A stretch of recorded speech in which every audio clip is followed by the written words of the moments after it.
At the age of 6, I had a terrible and unpleasant experience that literally broke my life. But nevertheless, I grew up to be who I am, and I'm not going to regret anything. It wasn't about me, though. That day, my father and I were playing hide and seek in a 2 room apartment.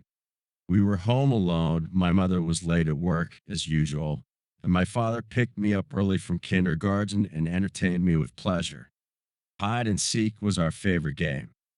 He always hid very skillfully and ingeniously, and I, silly little kid, sometimes really could not find him. Then my father would start coughing softly, and when I went to the sound, he would jump out of hiding.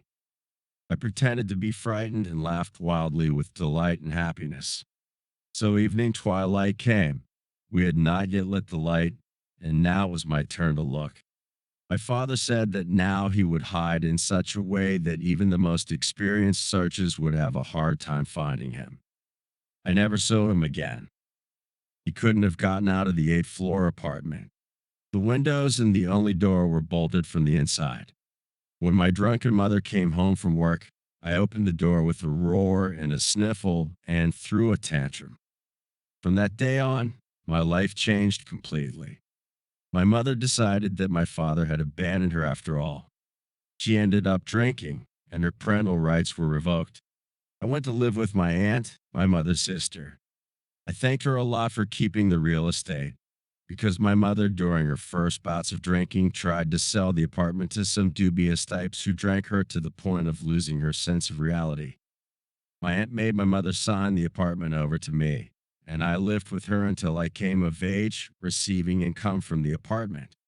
In the meantime, I remember now, my aunt often complained to someone that the tenants did not stay in the apartment for a long time, and sometimes they disappeared without a trace, without paying, or on the contrary, having paid the rent in advance, ran away from the apartment headlong. Anyway, but recently, after my 18th birthday, I moved into my inherited apartment. Why am I even writing all this? The thing is that for 12 years, I was quite convinced that my father really left my mother and me in an original and sneaky way. And there was no mysticism in his disappearance. And I would be happy to start my independent life.